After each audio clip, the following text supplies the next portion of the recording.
This is the YOULON Y10. I picked it up because my commute has a couple of steep hills, a sketchy stretch of broken pavement, and I wanted something that felt closer to a small moped without jumping to a motorcycle. I've been riding it daily for a bit now, mixing city streets and dirt paths on weekends, and I wanted to share what it's actually like to live with instead of reading off a spec sheet. If you haven't seen one of these moped-style e-bikes before, it sits in that zone where you get the look and stability of a little moto with pedals you can actually use. The Y10 to me is a performance-first option that doesn't empty the wallet the way the high-end brands do. It's not a featherweight bicycle, and it's not some ultra-premium showpiece either. It's aimed at riders who want real speed and torque, solid brakes, and comfort on rough roads. If your ride is mostly flat, and you're big on pedaling efficiency, there are sleeker commuters out there. If you want grab-and-go power, this scratches that itch. Setup was straightforward. It arrived mostly assembled. I had to install the handlebars, front wheel, and a couple of small bits. The instructions could be clearer about the front wheel orientation and cable routing around the bars, but nothing a careful look and a few extra minutes couldn't solve. I checked all the bolts, pumped the tires to a sensible pressure for mixed terrain, and was riding that afternoon. My unit is the 48-volt 15Ah version with the rated 750 watts, peak 1,500-watt motor. On the road, that translates to quick launches and enough push to handle hills without me standing on the pedals. On flat ground, I'm seeing close to 30 miles per hour on throttle when the battery is fresh, and it holds speed better than my old hub drive commuter ever did. The first time I rolled onto a long grade, I expected to lose steam, but it just kept pulling. If you live somewhere with rolling terrain where you need to clear intersections with confidence, it delivers. Comfort is the other big thing here. The 20x4 fat tires plus the front fork and rear shock take the sting out of cracks, expansion joints, and potholes. I'm not babying the route anymore. The bench-style seat is wider and longer than a normal bike saddle, so I'm not fidgeting or going numb. The upright posture gives me good visibility in traffic. I'll be honest, if you're tall and you love to pedal hard, the bench positioning and fixed height can feel a little cramped for long spins. I tend to ride in PAS 2 or 3 and let the motor do the heavy lifting, and for that, the geometry is perfect. Braking has been a highlight. The hydraulic discs are strong and predictable. I ride in the rain and I trust these. There's a big difference between cable brakes that need constant adjustment and this setup that just works day after day. I had a driver cut across a bike lane last week and the stop was controlled with room to spare. That's the kind of confidence that actually changes how I ride. Range is tied to how you ride. At around 190 pounds with a backpack, I'm getting a full workday plus errands if I stay in PAS 2 to 3, which for me lands in the mid-20s to low 30s miles before I want to recharge. Pure throttle and headwinds will cut that down.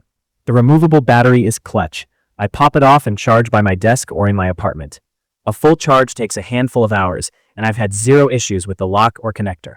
I also like that the display is simple to read, and the included phone mount with charging means my navigation stays alive without juggling power banks. Lighting and signals are genuinely useful. The headlight is bright enough for dark side streets, and the turn signals help at busy intersections. Little touches like the rear rack help more than I expected. I carry a small lock, a rain shell, and groceries without cramming a backpack. If you're wondering about noise or rattles, mine has been tight. The only annoyance is the key bobble on rough roads, and the rear fender flexes a bit on big hits. Nothing critical, but it's there. Compared to what I used before, a 27.5-inch hardtail e-bike with a 750-watt hub and mechanical disc brakes, the Y10 is just more relaxed and capable at the same time. My old bike topped out around the low 20s miles per hour, needed a lot of pedaling to hold speed, and the brakes faded on long descents. The Y10 feels planted with the fat tires, and I don't have to think twice about messy roads or wet leaves. The trade-off is weight and pedaling feel.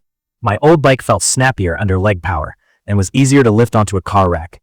The Y10 is a chunk. If you live on a walk-up or you're hauling it upstairs every day, plan ahead. I've also spent seat time on a couple of pricier moped-style e-bikes from friends. Those have polished finishes, sometimes cleaner cable routing, and optional apps. They look amazing in person. Riding the Y10 back-to-back, the power and braking don't feel miles apart. The extra cash mostly buys finer details and brand extras. If that matters to you, fair. If you care about speed, hill climbing, real brakes, and a comfy ride, the Y10 hits the sweet spot. I'd rather have this and throw on a couple of small upgrades over time, like a better rear shock or a sturdier rear rack, than overspend right away. A few quirks I've noticed. The rear shock can bottom if you smack a deep pothole at high speed. I backed off the worst hits, and it's been fine. Cable management out of the box needed a bit of TLC with some zip ties. The kickstand angle is functional, but I wish it had a wider foot for soft dirt. The turn signal beeper is louder than I prefer in quiet neighborhoods. All minor, all fixable. Value-wise, I think the Y10 makes sense for riders who want to replace a chunk of city driving, take weekend dirt paths, and have a ride that feels secure at higher speeds. The hydraulic brakes and the fat tire stability are worth more to me than shaving a few pounds. If you plan to pedal like a traditional bike for long distances, or you need something featherweight, look elsewhere. Also, check your local rules about speed and classes. This can exceed typical city limits if you crank it up, so ride respectfully. After a good stack of miles, I trust it. It's fast when I need it, calm when the road gets ugly, and the daily stuff, charging, locking up, hauling a bag, just works. I'd recommend it to someone who wants a moped-style e-bike that focuses on the stuff you feel every ride. Power, braking, comfort. Keep a multi-tool in the bag, check bolts now and then, lube the chain, and it should treat you well. If you have questions about living with the YOULON Y10, drop them in the comments and I'll answer based on my time with it. If this video helped, hit subscribe so you don't miss the next one.